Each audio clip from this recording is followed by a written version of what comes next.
The following is a paid advertisement of St. Anthony Hospital Orthopedics. References to any specific product, services, or entity does not constitute an endorsement or recommendation by St. Anthony Hospital, Carroll Broadcasting, or its advertisers. The views expressed by the host or guests are their own, and their appearance on the program does not imply an endorsement of them or any entity they represent.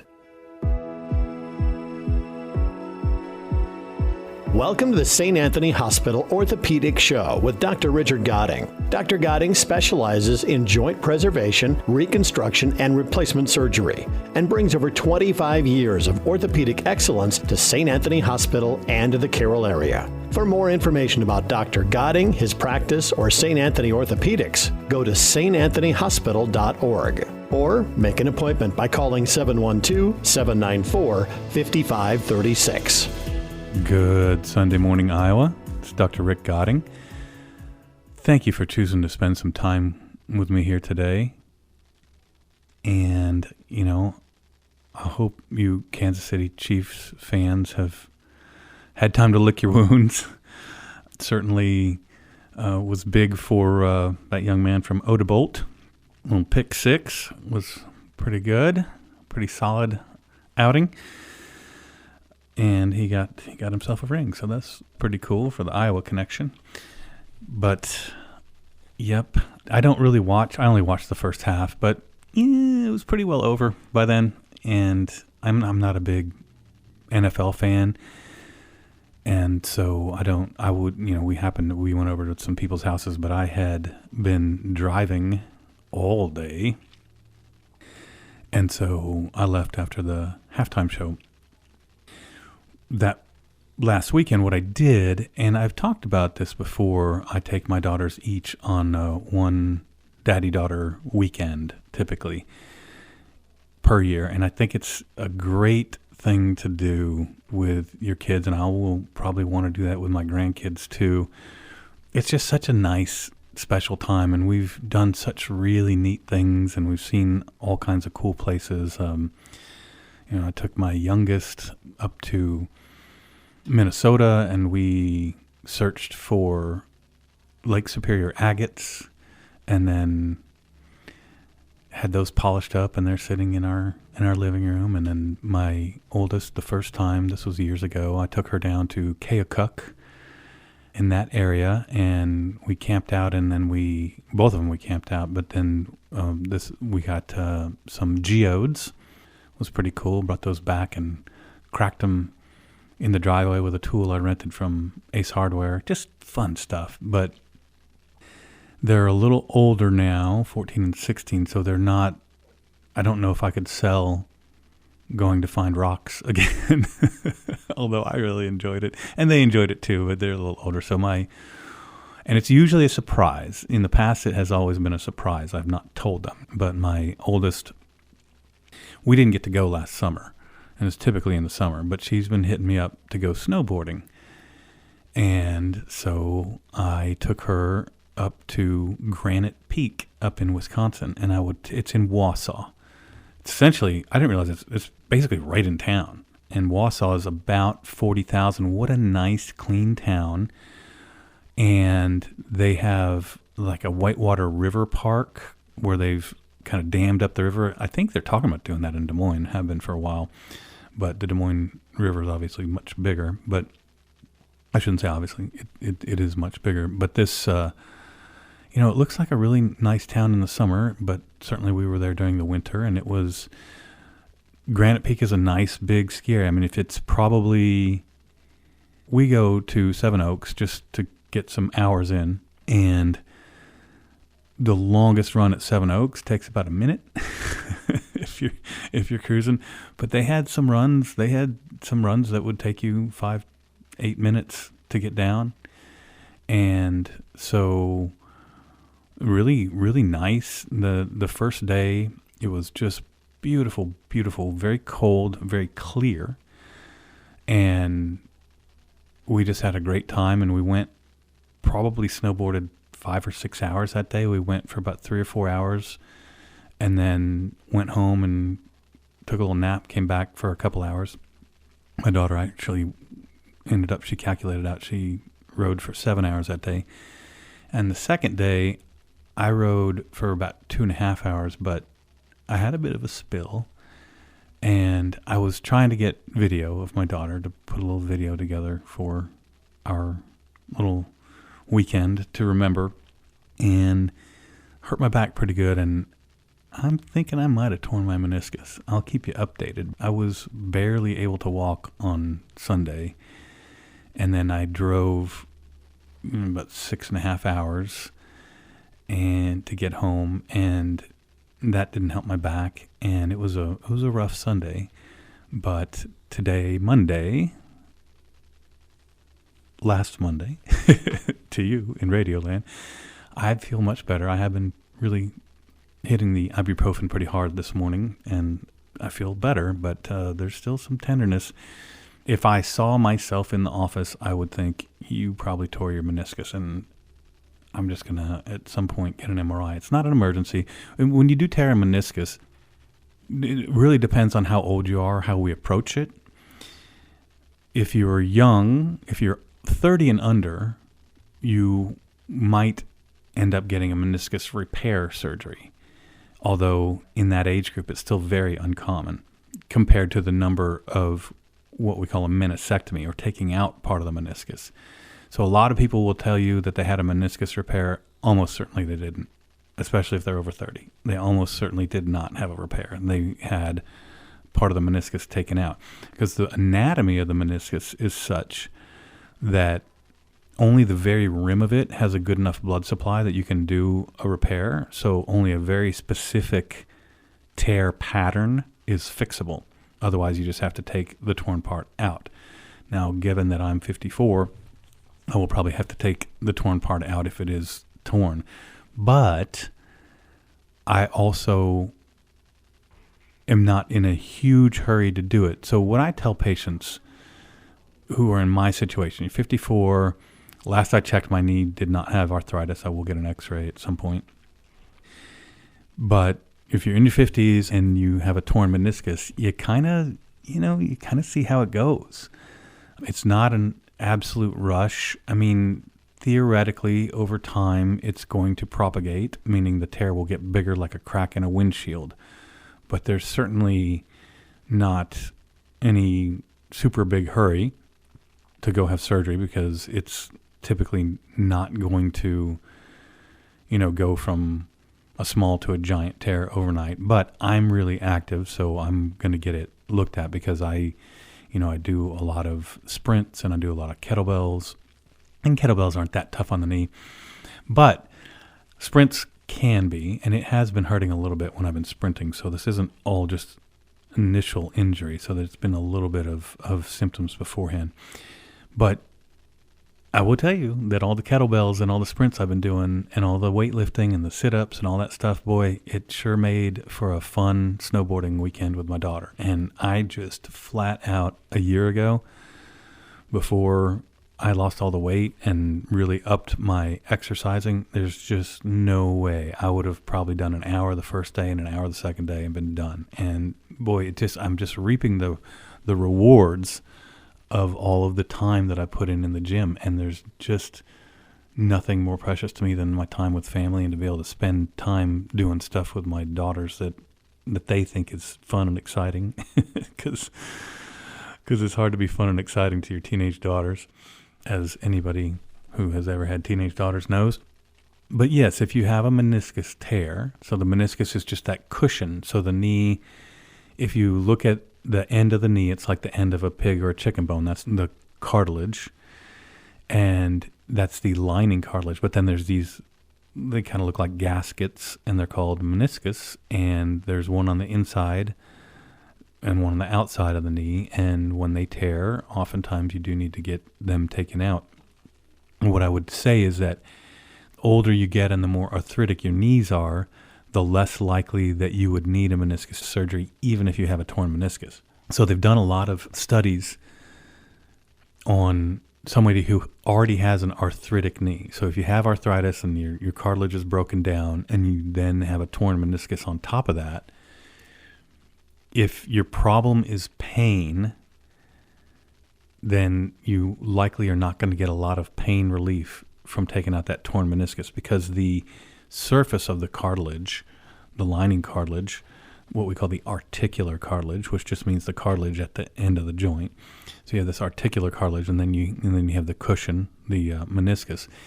If your articular cartilage, so the lining cartilage on the end, if that's just all really broken down and a very rough edge, it should be super smooth. When I put the scope in there, if it's a young person's knee and they just have a little torn meniscus and that's all that's happened, it looks like a cue ball, the end of the knee. It's like a roundish, perfectly white. But in an older patient, if you do end up going in, because sometimes if there's not too much arthritis on the x-ray or the MRI, you go in and then sometimes you see that there's actually more arthritis than you would have thought. It can look like a gravel road. Or when I open it up to do a knee replacement, it's just bare bone, and oftentimes the bone has ridges in it where it's been rubbing on the other bone. So there's just a wide variety of how that knee can look, the end of the knee. But if you have arthritis and you have a meniscus tear, if your problem is pain, then a knee scope is unlikely to resolve that pain.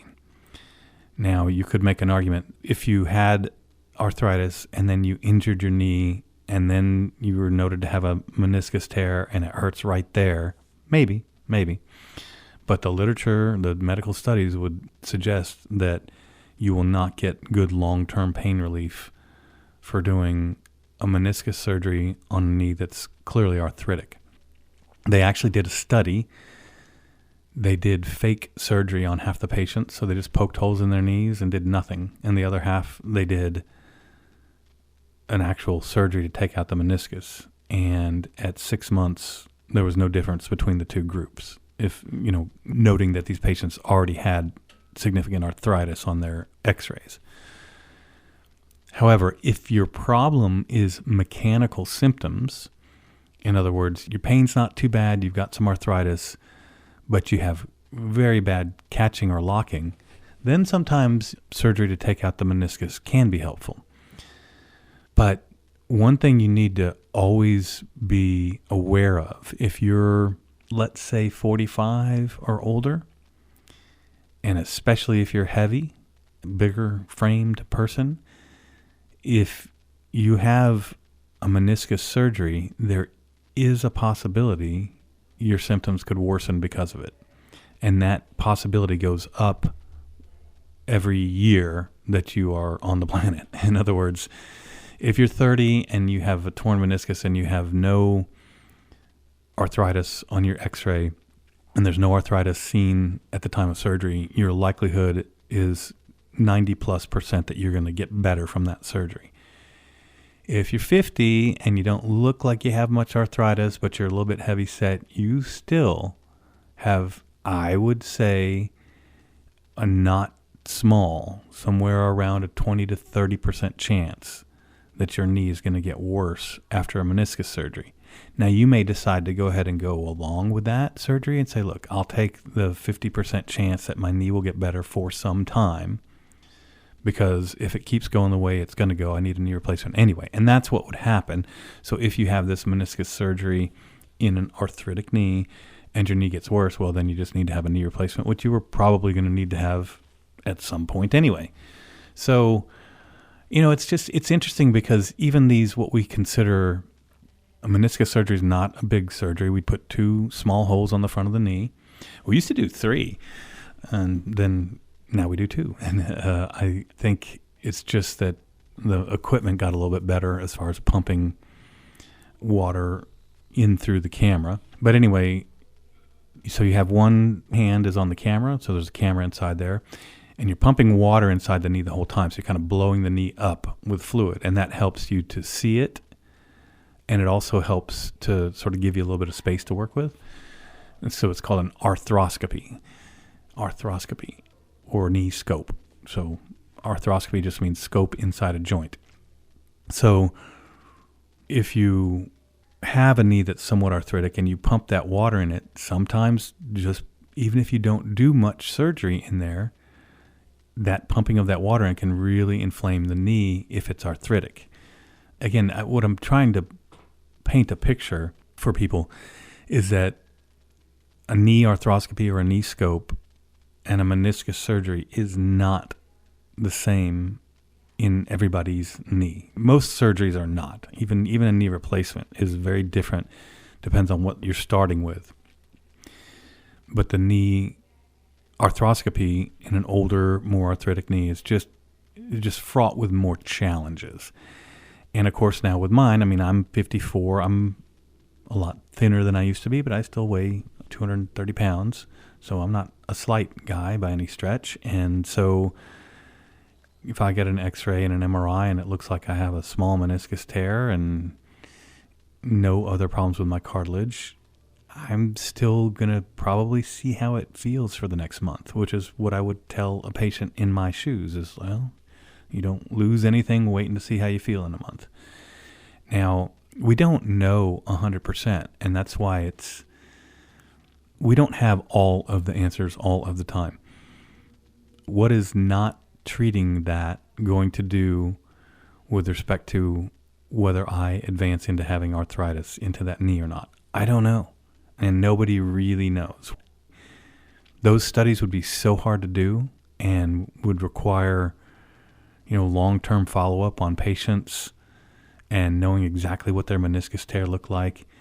I think just from the perspective of being cautious, the less pain someone's in general, the less, you want to do surgery on their orthopedic surgery on them. So I had a woman come in today to the office, and she said, I am ready to schedule my knee replacement. And she had I don't know if it was a sleeve or a bypass. She had a gastric surgery for weight loss and had already lost a bunch of weight. And I said, well, how's the knee? And she said, oh, well, it doesn't even hurt anymore, really. I mean, a little tiny bit. And I said, well, wait a sec. Yes, you have arthritis, but if your knee now does not hurt, then we're not going to do a knee replacement, because the knee replacement, the number one reason to have a knee replacement is for pain relief. And you can certainly, if your knee is starting to go be super crooked or you're not able to come straight, those are other reasons. But this woman's knee bends all the way back and comes all the way straight, and she was having less and less pain. I said, you're probably going to keep having less pain as you continue your weight loss from this surgery. She had only had the surgery 6 weeks ago, and she kind of had the surgery so she could get her weight down for the knee replacement because she was in such pain. She said, I need to have a knee replacement. I said, well, you're going to have to lose some weight. She chose to go have a surgery. Well, then she comes back and all of a sudden she doesn't have any knee pain. So that's great. And, maybe she bought herself years. I don't know. I said, well, frankly, don't need to come back and see me until your knee hurts again. And if it doesn't hurt again before I retire, then then go see the next person. I mean, she had a fair amount of arthritis. I mean, you could certainly see it. But that's one thing that I think is an important point as well. You can have a knee that looks very arthritic on x-ray, and if it doesn't hurt, then I wouldn't want to do a knee replacement. Again, unless it's super deformed, meaning that it's like sticking out to the side, or you don't come all the way straight, so you're limping around. If you can't bring your knee all the way straight, it's very hard to walk properly, and that's a real solid reason to have a knee replacement. But really, it's more about pain. So yeah, just a little bit of meniscus and knee arthritis talk. And speaking of that, my partner and I, Dr. Michael Dirks, on February 18th at 6 o'clock at the Santa Maria Winery here in Carroll. And you will get some tasty free hors d'oeuvres and get to meet the very nice orthopedic surgeons that live here in Carroll. I'm going to go over knee replacement and the Mako, and he's going to go over hip replacement, and then we're going to be able to answer some questions. So if you'd like to come, we'd love to see you. It should be fun. I've enjoyed doing these kind of community outreach things in the past, and that should be good. And I do want to remind people that I am in Audubon every week now, and I kind of forget to say that because I just don't remember to say it. But for those of you who are out in the Audubon area, I don't know how far all these radio signals go, but I'm happy to see you at Audubon. and I have a clinic there every week. It's one week it's Wednesday, and the next week it's Thursday, so I'm there every week, either Wednesday or Thursday. And I really enjoy working out there. It's a really nice place. It's a bunch of very nice people to work with, and we do surgery out there. I don't do the joint replacements out there because we don't have the Mako robot, but I do surgery out there for sure, and I do enjoy my time out there. So if it's convenient for you to come over to Audubon, that's fine. Otherwise, the rest of the days of the week, Monday through Thursday, I am here in Carroll. So I hope everybody is staying warm, and I hope things are warming up, and I will be back next week, and you have a blessed week, Iowa.